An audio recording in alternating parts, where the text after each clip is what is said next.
News, लोकशाहीतील लोकांच्या हितासाठी। परंडा नगर परिषदेच्या प्रभाग क्रमांक 1 मध्ये यंदा नगरसेवक पदाची निवडणूक चांगलीच लक्षवेधी ठरली आहे। विशेष म्हणजे अनुसूचित जाती महिला प्रवर्गासाठी राखीव असलेल्या या जागेवर एकाच कुटुंबातील 4 जावांमध्ये थेट सामना होणार असल्याने स्थानिक राजकारणात मोठा भूकंप झाला आहे। यामुळे केवळ राजकीय वर्तुळातच नव्हे तर खुद्द बनसोडे कुटुंबातही प्रचंड तणाव निर्माण झाल्याचं चित्र आहे। 4 जावा रिंगणात एकाच पदासाठी चुरस असून नगरसेवक पदाच्या या प्रतिष्ठेच्या लढतीत आरपीआयचे प्रदेश सरचिटणीस संजय कुमार बनसोडे यांच्या पत्नी आदिका सुभाष पालके या शिवसेना पक्षाकडून रिंगणात उतरल्या आहेत।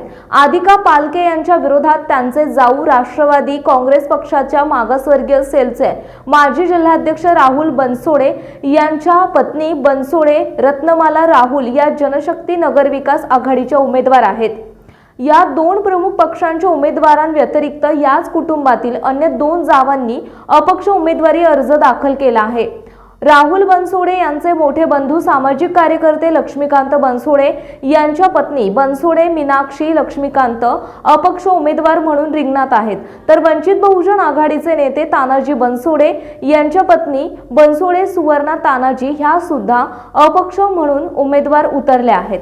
4 जावा, 2 भिन्न पक्ष, शिवसेना जनशक्ती नगरविकास आघाडी आणि 2 अपक्ष उमेदवार एकाच पदासाठी लढत असल्याने ही निवडणूक केवळ स्थानिक राजकारणाची नव्हे तर कौटुंबिक संघर्षाची परिसीमा ठरली आहे।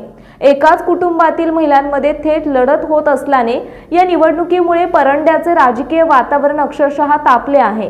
एकाच घरातून आलेले हे आव्हान सर्वच राजकीय पक्षांसाठी डोकेदुखी ठरले असून प्रभाग क्रमांक 1 चा निकाल बनसोडे कुटुंबातील राजकीय वर्चस्वासाठी अत्यंत महत्त्वाचा ठरणार आहे।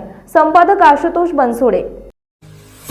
आपल्या परिसरातील महत्त्वाच्या आणि ताज्या बातम्या पाहण्यासाठी लोककल्याणार्थ न्यूज चॅनलला YouTube वर सबस्क्राइब करा आणि बेल आयकॉन प्रेस करा।